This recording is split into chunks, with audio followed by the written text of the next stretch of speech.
She was just a woman who called. She found my ad in the newspaper. Usually only do business with referrals, you know, but she was offered a lot of money. Her name was Jezebel Locke. I'm usually not too good with names, you know, but hers was so strange. I can't seem to get it out of my head.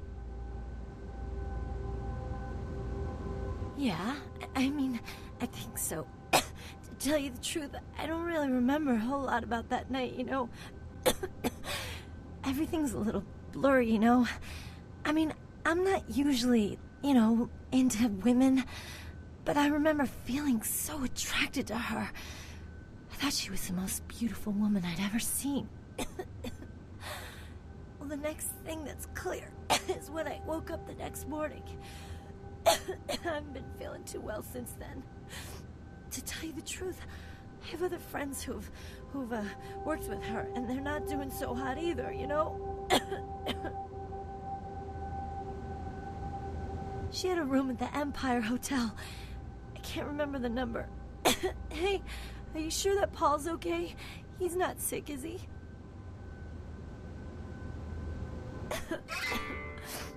Good. He's a nice guy. I hope he calls me again sometime. I hope so. I really do.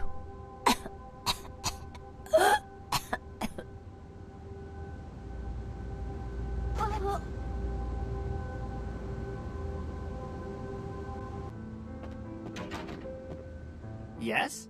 May I help you? Yes, Miss Locke is one of our more, popular guests. Why do you ask? I can't do that. It's against hotel policy. I see. Well, in that case, perhaps I can make an exception. Here's the key to her suite. Have a nice evening.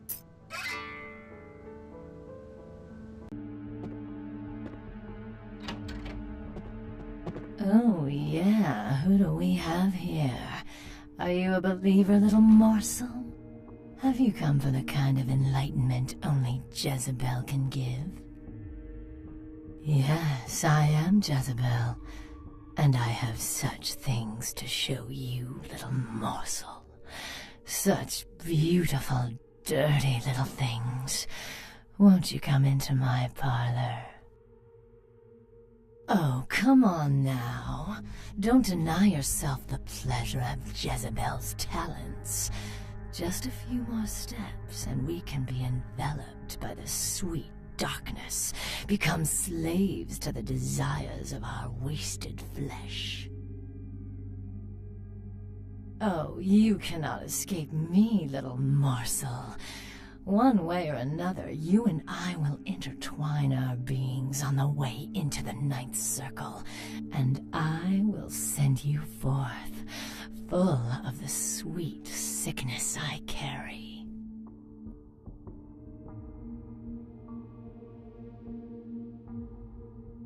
Who better than prostitutes to carry the dark gift I bring? Oh, will they not share it with the rest of those who revel in the pleasures of the flesh? Don't move!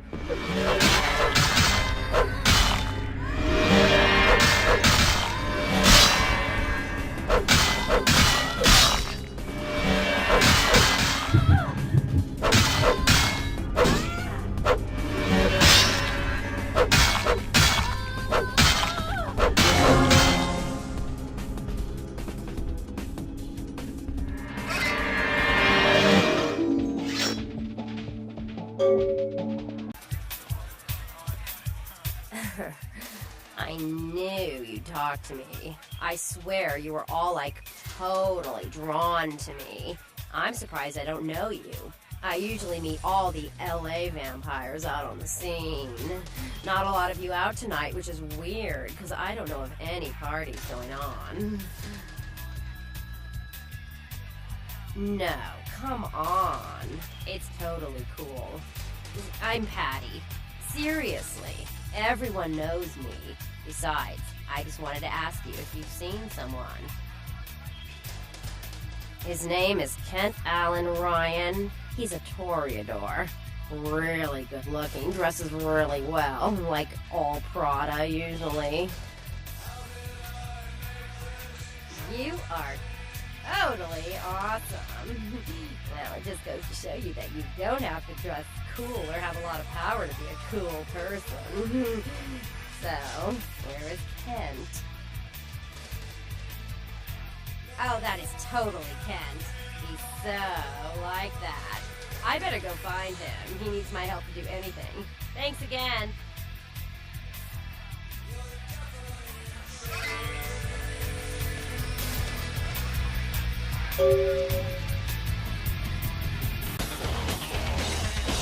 Ugh, can't.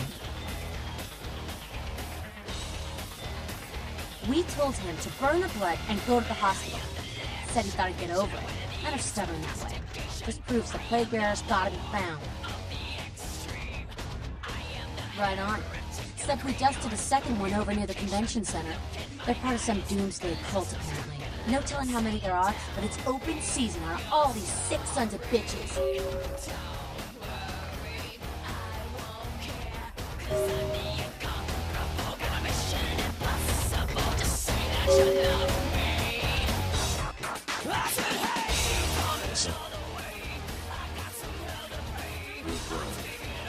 Fools ain't nothing but trouble, if you ask me. It's a weakness, if you ain't seen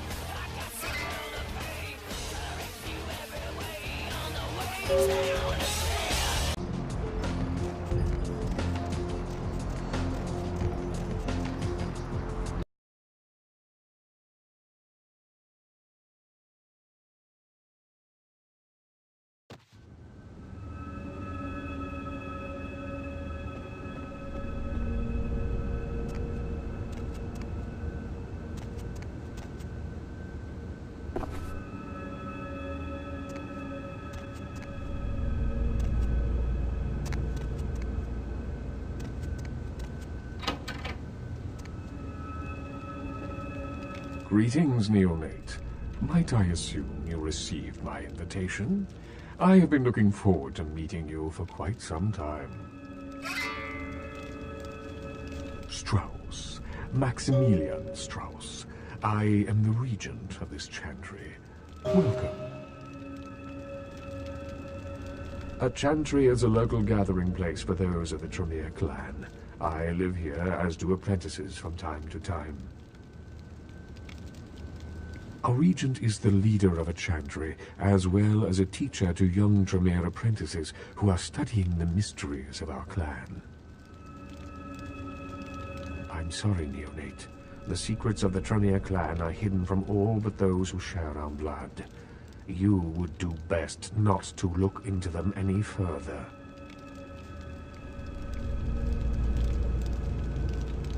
Let me give you some advice, young one. Your survival in kindred society will often depend on your ability to find out yourself what is going on around you. Remember that well. As for what is going on here in downtown, the word on everyone's lips, kindred or kind, seems to be epidemic. It seems that disease has been spreading at an alarming rate throughout the downtown population. Considering our particular appetites, the local kindred are more than concerned about these developments. Yes, indeed. My opinion is that the local anarchs are responsible for these outbreaks. Their precipitous indulgence of certain passions often leads to such things. Ergo, their need for the watchful eye of the Camarilla.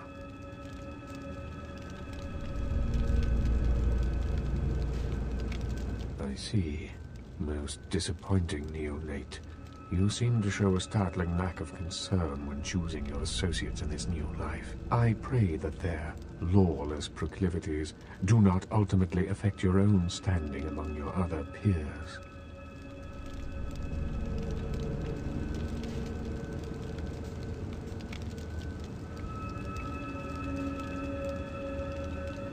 Hello, neonate. How can I be of assistance? Of course. An interesting proposition. If you succeed in finding the cause of this epidemic and putting an end to it, I will compensate you appropriately for your efforts. I will ponder the nature of your payment while you are gone. Believe me, I will treat you fairly, neonate, and your service to the Camarilla won't be forgotten.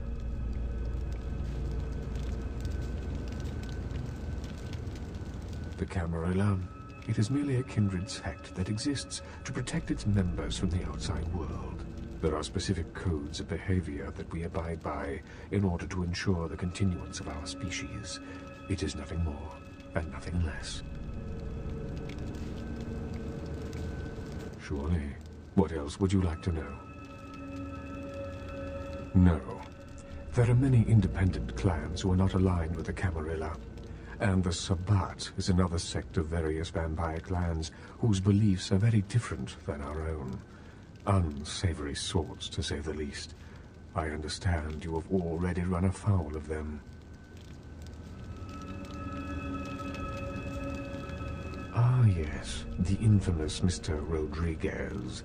I understand you owe him your life twice now. Had he not intervened, the prince would have surely had that hound of his separate your head from your shoulders. In any case, it's a shame that Rodriguez cannot see the wisdom of the Camarilla. He would make a powerful ally.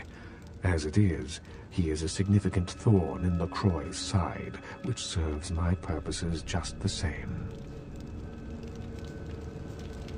LaCroix is a prince, neonate, and a Ventrue on top of that. Even if he weren't as young and indiscriminate as he's already proven himself to be, But I say too much. Let us just say that he and I have differing ideas on the use of power. Well, without saying too much, I think that Sebastian LaCroix lacks the usual discretion necessary to be a prince. I see in him a lust for power that overshadows his responsibility to the Camarilla.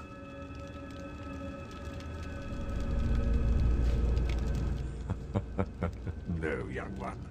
I aspire not to such lowly heights. My only interests are those of my clan and the Camarilla. You will do well in this new life, young one. That I can see already. Surely. What else would you like to know? The Anarchs feel that they don't need the structure and discipline of the Camarilla. I feel that they pose a threat, both to those loyal to the Camarilla and to themselves. Most are mere children and need our guidance.